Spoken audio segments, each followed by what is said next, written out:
Imibare yo muri 2020 igaragaza ko abaturage 7383 bo mu karere ka Nyamasheke nta tungo na rimwe bagira. Ni mu gihe kari mu turere dufite isoko rigurisha amatungo menshi muri Repubulika Iharanira Demokarasi ya Kongo. Bivuze ko menshi muri ayo matungo ava mu tundi turere. Abayatunze ni bake kuko iyo mibare ikomeza igaragaza ko imiryango 3 ihuriye ku ihene imwe, bikaba no ku nka nk'uko. Mu rwego rwo kuzamura imiryango idafite itungo, ubuyobozi bw'akarere ka Nyamasheke hamwe n'abafatanyabikorwa bagenda boroza amatungo mu mirenge itandukanye. Urugero ni ihene 250 zahawe abaturage bo mu kagari ka Susa mu murenge wa Kanjongo, zitanzwe na Compassion Internationale ibinyujije mu itorero rya IEBR muri paruwasi ya Gatebe, aho buri muryango wahawe ihene imwe. Bamwe mu bazihawe bavuze ko zizabafasha kubona ifumbire no kwiteza imbere ndetse no kugira ngo boroze bagenzi babo batazifite. Nta tungo nagiraga na rimwe, ubwo rero none ndashima Imana yuko Imana yamaye ihene, ngiye kuyorora neza nkayifata neza, ubundi rikazanzamura nyine no mu bindi.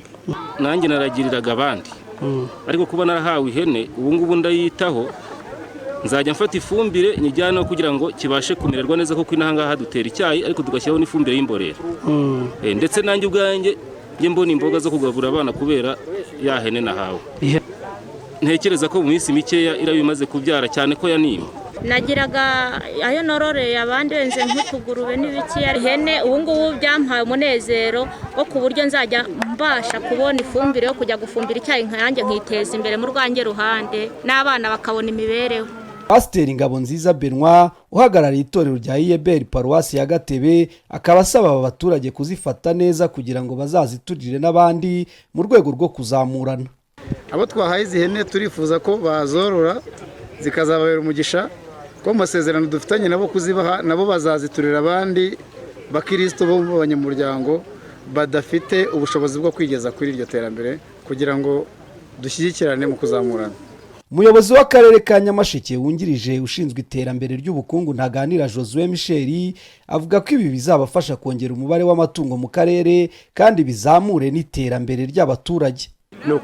No gufasha abaturage kwiteza imbere ariko babigize ibyabo kandi ari babyikorera ubwabo.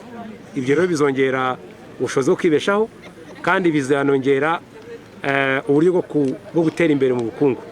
Izi hene zatanzwe zifite agaciro ka $9,900,000.